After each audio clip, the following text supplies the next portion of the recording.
I got to tell you, when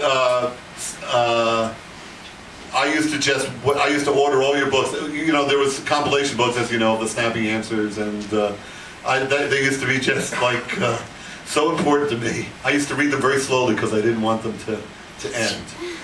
Tell me about Snappy Answers. Let's begin. Well, let's begin first off. You were drawing, I'm guessing, from childhood. Is that something you've always? Yes, that's true. And Snappy Answers turned a lot of young children into smartasses. Now, when you saw David Letterman go up on the air in 1981, didn't you say to yourself, "My God, he's like a child of mine. That's what he's doing. He's doing Snappy Answers." Well, that attitude is just informed everything. I took from the best, and he takes from the best, and everyone goes on doing that. Well, they were great. So you're drawing World War II, you were drawing during the war? Yes, yes, sir. The war ended, you're in New York, you're trying to get a syndicated strips going? Well, actually there was a lot of activity in comic books in the late 30s and early 40s, and it was towards the end of the Depression, and jobs were very difficult to get. So I plunged into the comic book business, and I was lucky. I met Stan Lee, and he trusted me and asked me to create things, and I did, and you know, that went. This is pre-Bill Gaines, then? Oh yes, this is pre-Bill Gaines. Okay. Yeah. And then there were magazines before Mad that you were associated with that didn't quite take off. Is that correct? Before Mad, I was involved with Humbug, which is currently on sale in bookstores in a beautiful 2-volume set.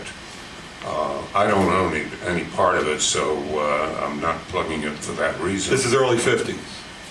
It was produced in the 50s. Okay, yes. sir.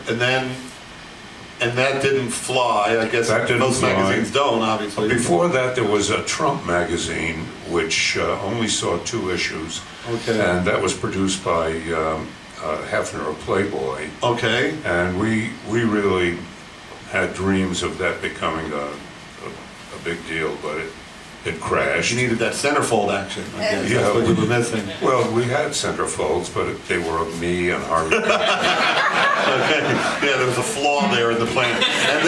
And then meanwhile, across town, Mad magazine was starting up. Yes, and Mad was, I guess, starving for material, so they condescended to buy some of my stuff. Oh no, I'm sure they saw your stuff. I'm sure it wasn't easy.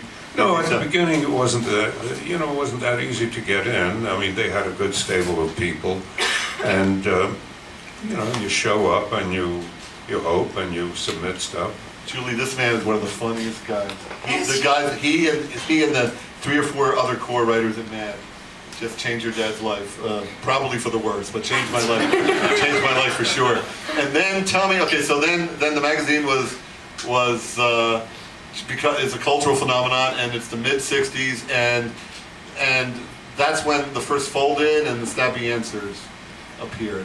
And I understand from the pre-interview there were funny stories about that.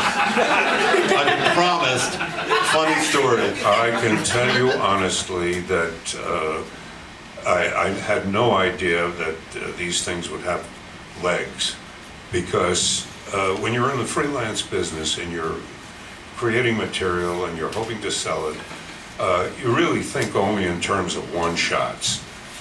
When I thought of the Fold-In, right, in 1964, the way it came about is, and some people in the audience may be bored to death to hear this again if they went to some of the other places I've been to. I was up on a ladder and out in Long Island. A storm had blown my antenna over, and I climbed up 2 stories, and I'm terrified of heights. And up there juggling this antenna and trying to tighten the strap around it, and I hear footsteps behind me on the ladder, and I'm holding on for dear life.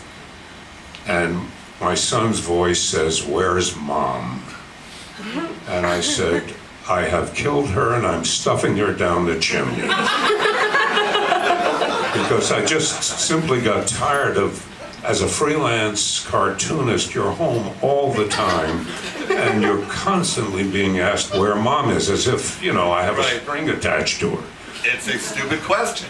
So, you know, when I came down, I felt sorry for my son, and I apologized to him. But then I thought about it, and I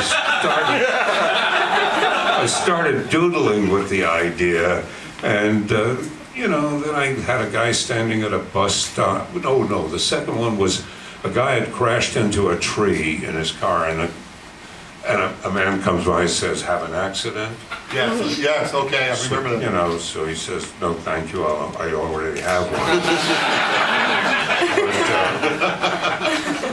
So doesn't that sound like your dad? Well, this is where I learned it. Well, it's easy to do this stuff. Well, it's not easy to do. You make it easy to do. If it was easy to do, we'd all be doing it. Well, and also, I brought it into Mad, and I said, yeah, I hope you like this, and figured, you know, they bought it, and that's the end of it. And the next thing I know is they're asking for more of it. And then, you used to have 3 choices, if I recall, for each one, and then there was a blank.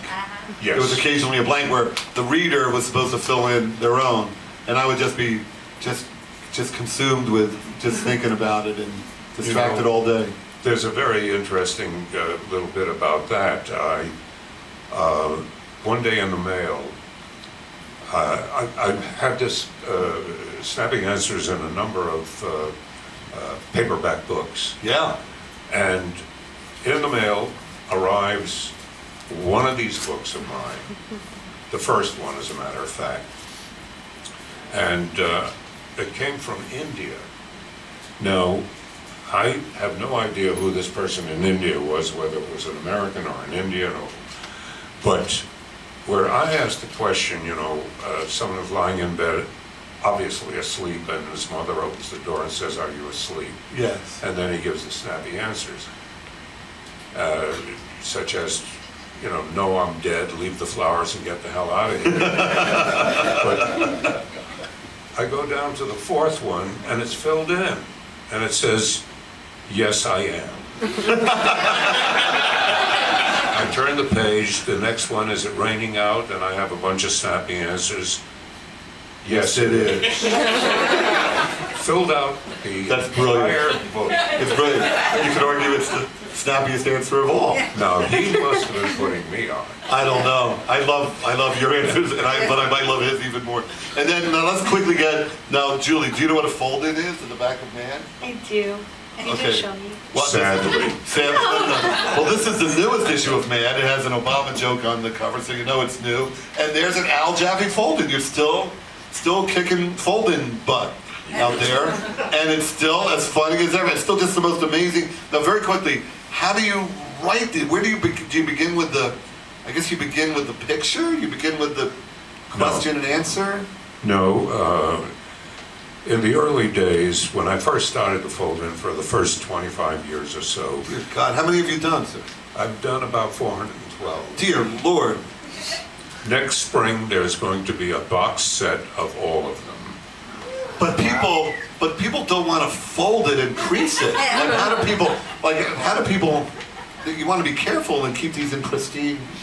You should have, if you don't mind my saying, the box set should have two copies of each folder.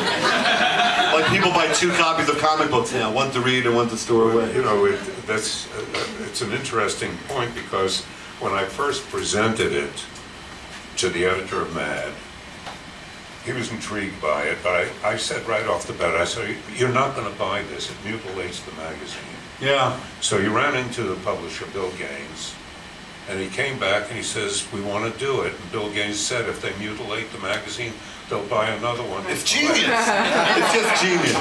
More proof. I knew you were a genius, and this proves it. Do you have any other questions for Mr. Jaffee, honey? Thanks for making my dad funny.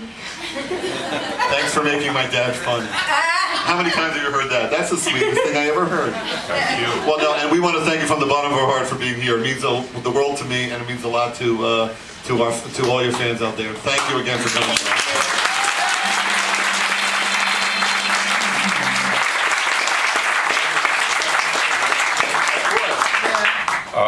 I'm going to do a shameless plug. A biography about my career and my life is coming out in September of this fall.